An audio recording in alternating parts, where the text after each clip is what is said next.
At this point, you should begin working through drive packets 5, 6, and 7 and be about 4 months into your driving instruction. Only proceed if you feel that your student is ready for the high speeds of an expressway. Lesson 4 of the main program provides in-depth instructions on driving on an expressway. However, I have some additional tips that may be useful when working with your student. Expressway driving can be intimidating to a new driver, so you must do all that you can to ease them into the experience. Try to make sure that the first expressway entrance ramp your student enters has a long acceleration lane. This gives your student more time to reach the appropriate speed and to find a gap in traffic. If they're noticeably nervous, talk them through the merge. Give them clear, concise directions and help them find a gap. Repeat this at every entrance until they're comfortable merging without help. Some students would even respond better if their parent actually performs the first few merges and vocally describes what they're doing as they merge. Avoid entrances with weave lanes at the very beginning, but work them in as your student gains confidence. Make sure your student knows that exiting traffic has the right of way at weave lanes. Your first expressway lesson should last at least 5 miles, gradually getting longer every week or so. Once your student adjusts to the speed of the expressway, begin working on lane changes as well as speed and position changes. Remind your teen that very small steering adjustments are needed when traveling at high speeds.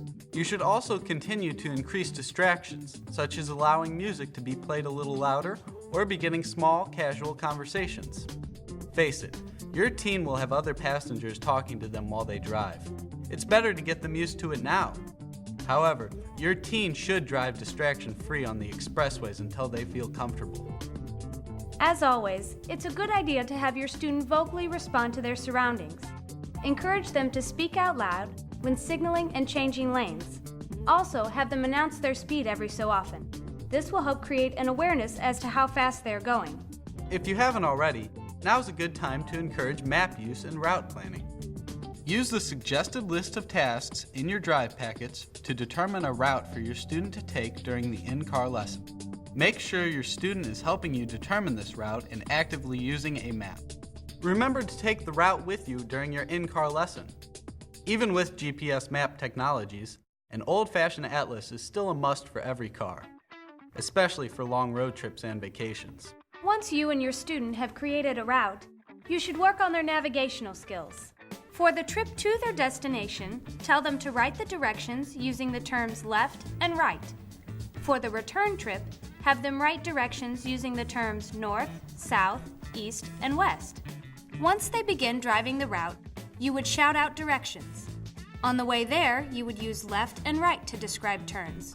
On the way back, you would use the terms north, east, south, and west. This allows them to practice using a map and build their navigational skills, both which will come in handy if they ever get lost.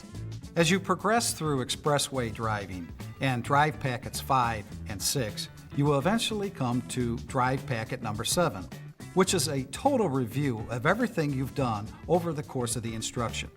You should spend at least a month reviewing everything from starting the car to expressway driving.